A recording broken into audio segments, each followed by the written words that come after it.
All right, good afternoon, everybody. Good afternoon. That was weak. Come on, y'all. Good afternoon, everybody. Good afternoon. That sounds like it. Like Ms. Gaucher said, my name is LJ Walker. I'm the owner of a top tutoring center here in Montgomery, as well as a MacMillan alumni.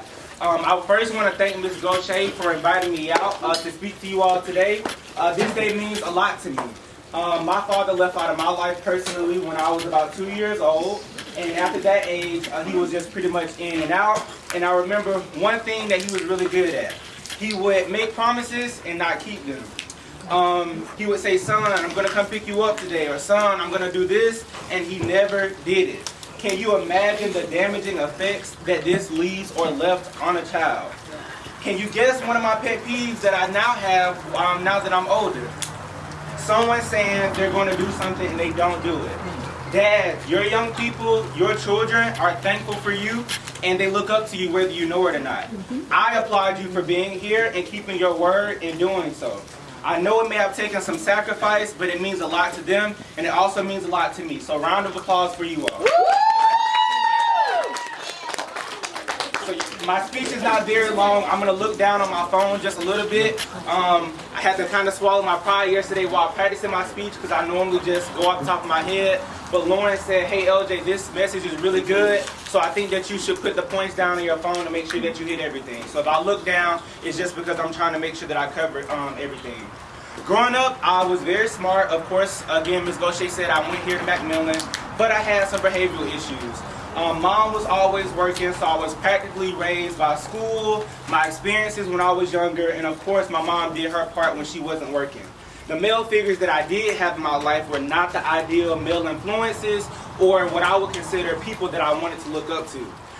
As I grew older and I gained more success in business, I had someone to ask me, hey LJ, who's one of your mentors? That question right there, I normally have an answer to everything, but I really didn't have an answer to that question because in all actuality, I didn't really think that I had one. Now that I've grown up and I look up to a lot of older gentlemen such as Steve Harvey, Deion Sanders. I think that they're great professionals, role models for their communities and family, and all around just great role models for people like myself. Of course, I've always had moments in life where I've yearned for that male influence, to learn the different things, like how to change a tire, how you treat your spouse. But I'm extremely thankful for the experiences and organizations that I've been a part of that filled that void and allowed me to learn these things.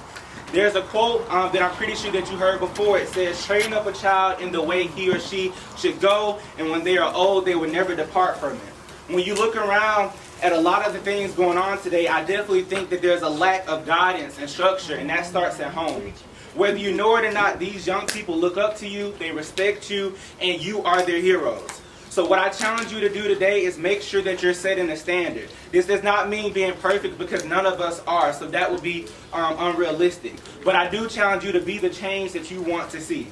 Growing up, I never thought that I would own a tutoring center. My 5th grade year, I almost got kicked out of MacMillan because of my behavior, but we were able to appeal the decision, and thankfully I was able to remain, and I graduated from BTA. I thought the plan for me personally was going to be college and sports. And now that I've grown older, I see that fewer than 2% of student athletes actually go pro. I have a lot of friends that attend some of the big name schools, Alabama, Auburn, just to name a few, and they will tell you that you have to have the academics as well as the talent in the sport itself. Others will tell you that they have interests outside of sports that they're not able to really tap into because of their busy schedule. So I say all of this to say, I also challenge you to expose your child to things outside of sports, okay? They may have some other interests. And if they are in sports, make sure their academics are up to par. A common misconception that a lot of people have is that tutoring is only for people that are behind or struggling in school, and that's not true. We have students that come to us to work ahead, and we have some starting kindergarten, they want to read on a 3rd or 4th grade level, and we're able to get them there. I've seen so much local Alabama talent, Montgomery talent wasted because they didn't have the academics to follow. Okay? So this is what we specialize in at Better Than Average, and it's the reason that we've been voted a top tutoring center here in Montgomery. This summer we are offering a STEM summer literacy camp as well as tutoring if you're interested. If you are, please see me or Lauren today afterwards, and we'll be happy to tell you more about this. That's all that I have for now.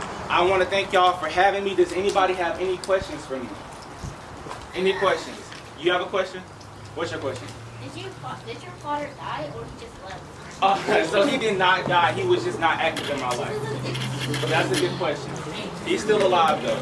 Does anybody else have any questions? Do you still end up? Do I still act up? No. So that's a good one.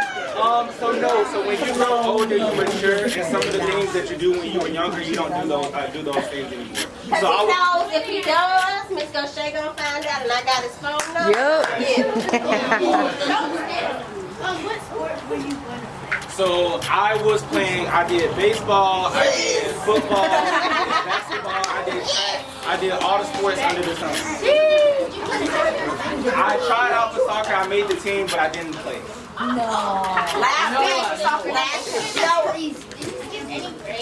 I did not skip any grades. I could have, but I did not. I wanted to remain in the grade level that I was in so I could graduate with my friends. Last question. Do you have a good relationship with your father? That's a good question. So now that I'm older, we have a decent relationship. I think that it kind of eats him up that he wasn't there growing up. So our relationship is not as strong as it could be, but we're cordial. We're on decent terms. All right. Well, thank y'all again for having me today, and again, be the change you want to see.